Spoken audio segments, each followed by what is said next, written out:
Hello everyone. UP PCS समीक्षा अधिकारी सहायक समीक्षा अधिकारी की जो अपनी सीरीज चल रही थी, तो उस सीरीज में अभी तक हमने हिंदी के कुछ वीडियोस को कवर किया है। तो जैसा कि मैंने बोला था, हम शीघ्र ही पेपर वन अर्थात जीएस के प्रश्नों को कवर करेंगे। तो उसी क्रम में यह हमारा पहला वीडियो होगा। इस वीडियो में हम जीएस के कुछ उन चुनिंदा प्रश्नों को सॉल्व करेंगे जो कि विगत 10 वर्षों में आ चुके हैं एवं आगे आने वाले वर्षों में इनके आने की प्रबल संभावना बनी रहती है। घटना चक्र की बात करें तो इन प्रश्नों का पूर्ण रूप से समावेश उस पुस्तक में मिलता है। तो आज हम देखेंगे जीएस के कुछ उन्हीं प्रकार के प्रश्नों को जो कि प्रबल संभावित हो सकते हैं। तो यहाँ पे पहला प्रश्न जो कह रहा है, यहाँ पे जो हमारा ऑप्शन सी है, मज्म उल बहरीन, ये भी दारासिको की ही रचना है, लेकिन ये दारासिको की मूल रचना है। ठीक है, यह उपनिषदों का अनुवाद या ट्रांसलेशन से संबंधित नहीं है, ये इसकी मूल रचना है। अब इसमें उसने क्या लिखा है ये हमारे मतलब की भी बात नहीं है। ठीक है, हमें बस इतना जान लेना है, मज्म उल बहरीन जो है ये भी दारासिको की कृति है, रचना है। ठीक है, लेकिन मूल रचना है। तो इस प्रकार हमारे जो ऑप्शन होगा बी वो करेक्ट होगा। देखिए यहाँ से एक प्रश्न और बनता है कि शाह बुलंद इकबार की उपाधि किस मुगल बादशाह या शहजादे ने धारण की थी। तो हमें जान लेना चाहिए कि यह उपाधि किसने दी थी। धारण करने की बात छोड़िए, तो शाहजहां अर्थात दारासिको के पिता ने दारासिको को शाह बुलंद इकबार की उपाधि दी थी। ठीक है, शाह बुलंद इकबाल किसे मिला था? शाहजहां को, दारासिको को मिला था। किसने दिया था? शाहजहां ने दिया था। ठीक है ना, तो हमें याद कर लेना है इस बात को। तो इस प्रकार हमने एक ही प्रश्न में 3 प्रश्नों को कवर किया है। हमारा अगला जो प्रश्न है वो जनसंख्या और नगरीकरण से संबंधित है, या यूपी स्पेशल हम कह सकते हैं। तो यह कह रहा है कि वर्ष 2011 की जनगणना के अनुसार उत्तर प्रदेश में पुरुष साक्षरता एवं महिला साक्षरता के मध्य का अंतर जो है वो क्या है। तो यहाँ पे हमें सबसे पहले जान लेना है कि ऑल ओवर उत्तर प्रदेश की जो लिटरेसी रेट है या अर्थात साक्षरता है वो क्या है। दर है वो है 67.7%। इसमें पुरुष साक्षरता क्या है और महिला साक्षरता क्या है। तो ठीक है, पुरुष साक्षरता क्या है और महिला साक्षरता क्या है। तो पुरुष साक्षरता जो है वो है 77.3% और महिला साक्षरता क्या है 57.2%। ठीक है, अब इन दोनों के मध्य का हमको डिफरेंस ही हमारा क्वेश्चन पूछ रहा है, अर्थात 77.3% और 57.2%। इन दोनों के मध्य का जो डिफर है, अंतर जो है वो क्या है। तो जाहिर सी बात ऑप्शन सी 20.1%। यहाँ पे हमें एक और चीज जान लेना चाहिए, जो अपना उत्तर प्रदेश है वो पुरुष साक्षरता में 29th रैंक, ठीक है ना, 29th अर्थात 29वें रैंक पे आता है, और महिला साक्षरता में 31, ठीक है ना, 31वें रैंक पे आता है ऑल ओवर इंडिया की अगर बात करें। तो पुरुष साक्षरता में जो अपना उत्तर प्रदेश है वो 29वें स्थान पे है और महिला साक्षरता में 31वें स्थान पे है। अगर हमसे पूछ ले जाता है तो ये बातें हमें दिमाग में लेकर साथ साथ चलनी है। अगला प्रश्न हमसे कह रहा है, निम्न में से किस किले का निर्माण अकबर के पीरियड में नहीं हुआ था, या अर्थात ये भी क्वेश्चन जो है मुगल पीरियड से रिलेटेड है। तो हमारा जो पहला कह रहा है वो इलाहाबाद का किला, लाहौर का किला, या दिल्ली का किला, या आगरा का किला। तो ये प्रश्न जग जाहिर है कि दिल्ली का जो लाल किला है वो शाहजहां ने बनवाया था, इसमें कोई बात नहीं। बाकी जो तीनों स्थापत्य हैं वो तो अकबर ने बनवाए थे, लेकिन हमें इसके डिटेल में थोड़ा जाना पड़ेगा क्योंकि इससे अन्य प्रश्न भी पूछे जा सकते हैं, बन सकते हैं। तो देखिए, जिस प्रकार अकबर ने आगरा के निकट फतेहपुर सीकरी का निर्माण किया था, सेम उसी प्रकार शाहजहां ने दिल्ली के निकट, या दिल्ली में बोलिए शाहजहानाबाद नामक एक नगर बोलिए, बस्ती बोलिए, की स्थापना की थी। और इसी शाहजहानाबाद में इसने अनेक भवनों का निर्माण कराया था, जिनमें से लाल किला एक प्रमुख रूप से आज जाना जाता है। तो इस प्रकार दिल्ली का लाल किला शाहजहां निर्मित है, बाकी इलाहाबाद का किला, लाहौर का किला, आगरा का किला अकबर के द्वारा निर्मित हुआ था। ठीक है, अगर बात स्थापत्य कला की हो रही है तो हमें मुगल पीरियड से रिलेटेड चित्रकला एवं स्थापत्य कला के बारे में थोड़ा सा और जान लेना चाहिए। देखिए, जो जहांगीर का पीरियड था, जहांगीर का जो पीरियड था, एक मिनट, जहांगीर का जो अपना पीरियड था वो जाना जाता है चित्रकला से रिलेटेड, ठीक है ना, क्योंकि इसके समय में चित्रकला के फील्ड में काफी उत्थान हुआ था, ठीक है ना, शीर्ष स्थिति पर पहुंचा था। और शाहजहां का जो टाइम पीरियड है वो स्थापत्य कला के क्षेत्र में काफी महत्वपूर्ण माना जाता है, या टॉप पोजीशन इसने हासिल किया था मुगल पीरियड में शाहजहां के समय में। तो इन दोनों में कंफ्यूज नहीं हो रहा है। जहांगीर का आएगा तो चित्रकला के केस में लगाना है, और शाहजहां को आएगा तो आर्किटेक्ट में, स्थापत्य में लगा देना, ठीक है ना। ये दोनों अपने अपने फील्ड में टॉप पे थे, चित्रकला और स्थापत्य।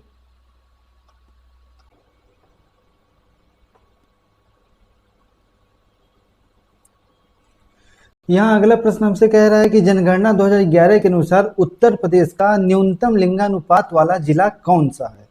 तो यहाँ पे सबसे पहले हमें ये जान लेना आवश्यक होगा कि उत्तर प्रदेश का लिंगानुपात कितना है। तो उत्तर प्रदेश का जो लिंगानुपात है वो 912 अर्थात 912 है, ठीक है। अब जिलेवार की बात करते हैं तो सर्वाधिक लिंगानुपात वाला जिला है जौनपुर। कितना है इसका लिंगानुपात? 1024। और अपना जो न्यूनतम लिंगानुपात पूछा है वो है गौतम बुद्ध नगर, इसका लिंगानुपात है 851, 851, ठीक है ना। तो ये हमारी हो गई क्वेश्चन के उत्तर की बात, ऑप्शन सी। लेकिन यहाँ पे कुछ अन्य बातों को ये हमें जान लेना आवश्यक होगा। राष्ट्रीय औसत लिंगानुपात जो है वो 943 अर्थात 943 है, और उत्तर प्रदेश का 912 अभी हमने जाना है। तो इन दोनों के मध्य का जो अंतर होगा वो कभी कभी सामान्य कुछ परीक्षाओं में पूछ ले जाते हैं, तो इस बातों को भी आपको ध्यान में रखना है। ये 943 जो है अखिल भारतीय औसत लिंगानुपात है उत्तर प्रदेश का 912, ठीक है ना। जौनपुर क्या है? सर्वाधिक लिंगानुपात वाला जिला, और गौतम बुद्ध नगर न्यूनतम लिंगानुपात वाला जिला। लिंगानुपात से हम यह समझते हैं कि किसी क्षेत्र में 1000 पुरुषों पर उपस्थित महिलाओं की संख्या, ठीक है ना, लैंगिक समानता को दर्शाता है।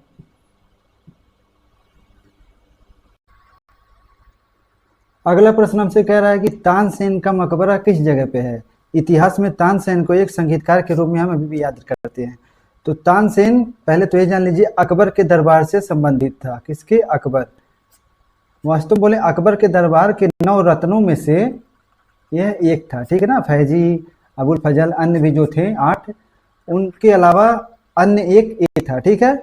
और अकबर के दरबार में आने से पहले यह रीवा के राजा रामचंद्र के दरबार में था, ठीक है ना। ये जो मैं बोल रहा हूँ ये इस प्रकार के प्रश्न पूछ लिए गए हैं।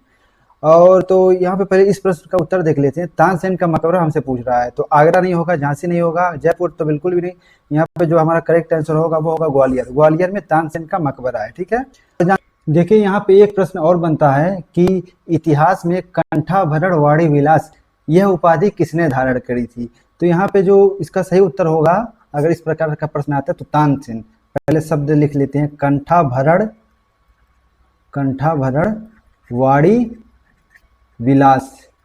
यह एक उपाधि है जो तानसेन को मिली थी। किसके द्वारा मिली थी हमसे पूछ लेता है अगर, तो यह दिया था मुगल बादशाह अकबर ने तानसेन को, ठीक है ना, उसकी संगीत विद्वता के कारण, ठीक है। और एक चीज और बता दूं, तानसेन ने बाद में जब इस्लाम को अपनाया था तो उसने अपना नाम चेंज कर लिया था। तो कुछ बार ये भी पूछ लिया गया है कि तानसेन ने अपना परिवर्तित नाम या इस्लामिक नाम क्या रखा था। तो अता अली खां, ठीक है, अता अली खां तानसेन का मुस्लिम नेम या इस्लामिक नाम था, ठीक है ना, जब उन्होंने इस्लाम स्वीकृत किया था। तो इस प्रकार एक प्रश्न में हमने 3 से 4 प्रश्न कवर किए हैं। यहाँ पे अगला प्रश्न हमसे कह रहा है कि निम्न जिलों को जनगणना 2011 के अनुसार उनके बढ़ते क्रम में व्यवस्थित करना है, और 4 जिले दिए हुए हैं। कौन से? मुरादाबाद, प्रयागराज, आजमगढ़ और गाजियाबाद। तो जो बात यूपी के जनसंख्या की हो रही है, तो 2 मिनट बात कर लेते हैं यूपी के जनसंख्या के बारे में। यूपी का जो टोटल पॉपुलेशन है 2011 के जनगणना के अनुसार वो है 19,98,12,341, ठीक है ना। थोड़ा लंबा है लेकिन याद करना है, मैंने भी रटा ही था। और ये भारत के टोटल जनसंख्या का 16.50% है, ठीक है ना। कभी कभी ये भी पूछ लेता है। अब बात करें उत्तर प्रदेश के जिलों की जनसंख्या के बारे में, तो सर्वाधिक जनसंख्या वाला जो जिला है वो है प्रयागराज। उसके बाद आता है मुरादाबाद, फिर आता है गाजियाबाद, और चौथे स्थान पे आता है आजमगढ़, ठीक है ना। आजमगढ़ जो है सर्वाधिक जनसंख्या वाला चौथा जिला है। तो इस प्रकार उत्तर प्रदेश के सर्वाधिक जनसंख्या वाले 4 जिले हमें मिल गए, प्रयागराज, मुरादाबाद, गाजियाबाद, आजमगढ़। और ये हमारे क्या है, घटते क्रम में। अगर बढ़ते क्रम में बात करें तो प्रयागराज टॉप पे आएगा, आजमगढ़ चौथे स्थान पे, गाजियाबाद तीसरे, मुरादाबाद दूसरे स्थान पे, ठीक है। तो इस प्रकार हमारा option D is the right answer. देखिए ये बात तो हमने जान लिया कि उत्तर प्रदेश का सर्वाधिक जनसंख्या वाला प्रयागराज है, लेकिन साथ में हमें ये भी जानना है कि न्यूनतम जनसंख्या वाला जो जिला है वो महोबा होगा, ठीक है ना। ये मैं बोलना भूल गया, महोबा जो होगा उत्तर प्रदेश का मिनिमम पॉपुलेशन वाला जिला होगा, ठीक है ना। इस बात को भी आपको माइंड में सेट करना है, ठीक है।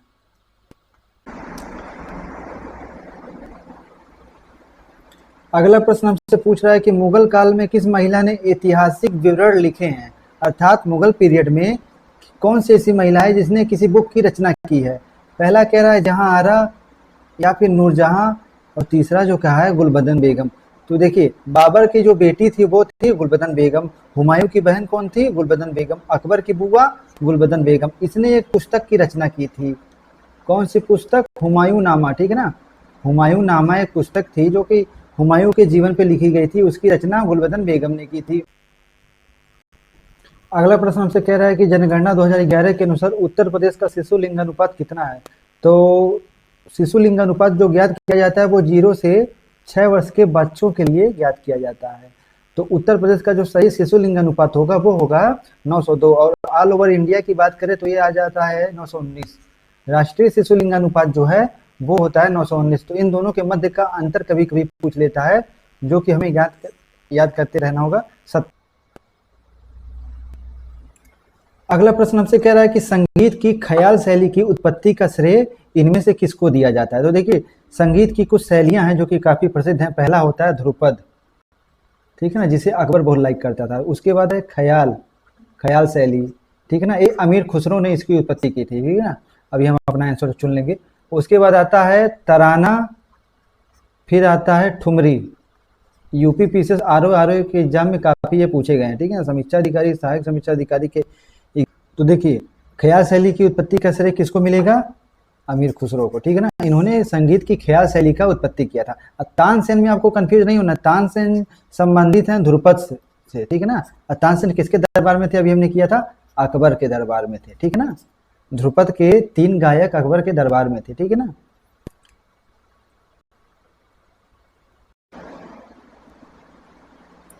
अगला प्रश्न जो है वो हमसे कह रहा है कि राज तरंगिणी के लेखक कल्हड़ के समय शासक कौन थे, ठीक है ना। अर्थात कल्हड़ जो थे, इस प्रश्न से हमें कुछ जानकारी भी मिलती है कि राज तरंगिणी के जो लेखक थे वो कल्हड़ थे, ठीक है ना। राज तरंगिणी एक फेमस बुक है जो कि कश्मीर के इतिहास को जानने का प्रमुख स्रोत माना जाता है, राज तरंगिणी।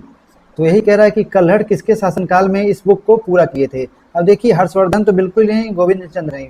लड़के गलती कहाँ करते हैं, जयचंद्र में, जय सिंह में। इसका जो सही उत्तर है वो है जय सिंह। अब कभी कभी हम लोग क्या करते हैं, जयचंद्र लगा देते हैं, ठीक है। जयचंद्र बिल्कुल ही नहीं होगा, ये दूसरी पर्सनालिटी है। जय सिंह राइट आंसर होगा, ठीक है। कल्हड़ ने इन्हीं के समय में राज तरंगिणी बुक को कंप्लीट की थी। अगला प्रश्न जो है वो हमसे कह रहा है कि राज तरंगिणी के लेखक कल्हड़ के समय शासक कौन थे, ठीक है ना। अर्थात कल्हड़ जो थे, इस प्रश्न से हमें कुछ जानकारी भी मिलती है कि राज तरंगिणी के जो लेखक थे वो कल्हड़ थे, ठीक है ना। राज तरंगिणी एक फेमस बुक है जो कि कश्मीर के इतिहास को जानने का प्रमुख स्रोत माना जाता है, राज तरंगिणी। तो यही कह रहा है कि कल्हड़ किसके शासनकाल में इस बुक को पूरा किए थे। अब देखिए, हर्षवर्धन तो बिल्कुल नहीं, गोविंद चंद्र नहीं। लड़के गलती कहाँ करते हैं, जयचंद्र में, जय सिंह में। इसका जो सही उत्तर है वो है जय सिंह।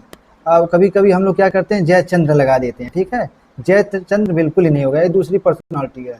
जय सिंह राइट आंसर होगा, ठीक है। कल्हड़ ने इन्हीं के समय में राज तरंगिणी बुक को कंप्लीट की थी।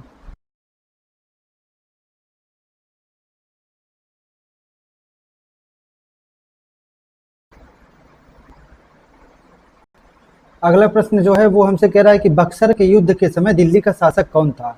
बहादुर शाह जफर, शाह आलम द्वितीय, शाह आलम प्रथम या औरंगजेब। तो औरंगजेब तो बिल्कुल ही नहीं होगा। बात हो रही है बक्सर के युद्ध की। तो बक्सर का युद्ध जो हुआ था वो 1764 में हुआ था, 1764 ईस्वी में हुआ था। और प्लासी का कब हुआ था, ये हुआ था 1757 में हुआ था, ठीक है। प्लासी पहले, बक्सर बाद।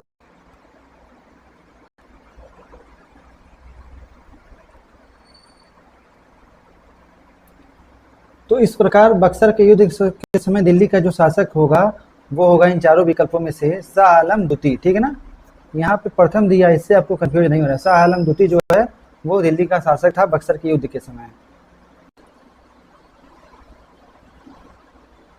देखिए, अगला प्रश्न हमसे कह रहा है कि वह महान जैन आचार्य जिसे जगत गुरु की उपाधि दी गई थी। कौन सी उपाधि, जगत गुरु की उपाधि दी गई थी, ठीक है। इनमें से कौन है। हरिविजय सूरी जो हैं ये अकबर के दरबार में उस समय तक उपस्थित थे, क्योंकि अकबर इनकी विद्वता से काफ़ी प्रभावित था इनसे, जिसके जिसके फलस्वरूप उसने कुछ इस्लामी नियमों का उल्लंघन किया था और इन्हें क्या दिया गया था, जगत गुरु की उपाधि दी गई थी।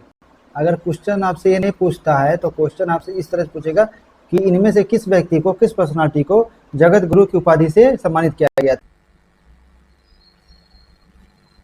देखिए अगला प्रश्न हमारा कह रहा है कि तैमूर ने किस शासक के शासनकाल में भारत पर आक्रमण किया था।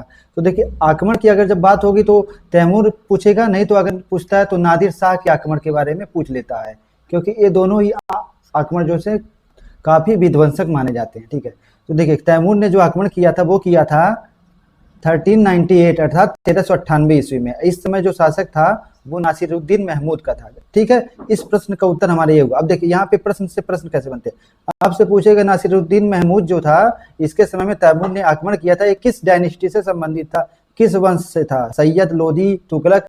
तो यहाँ पे जो हमारा सही उत्तर होगा वो होगा तुगलक।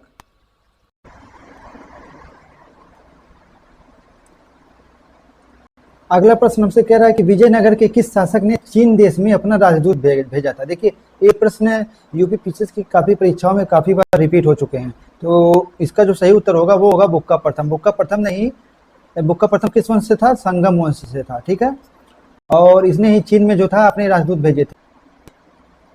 अगला प्रश्न हमसे कह रहा है कि मुगलों एवं मेवाड़ की राणा के मध्य चित्तौड़ की संधि किस शासक के काल में हुई थी। तो हम सभी को मालूम ही होगा, नहीं मालूम भी तो जान लेते हैं, जहांगीर के काल में हुआ था और राजपूतों की तरफ से राणा अमर सिंह ने इसे किया था, राणा अमर सिंह ने। ठीक है, राणा अमर सिंह ने चित्तौड़ की संधि जहांगीर के साथ।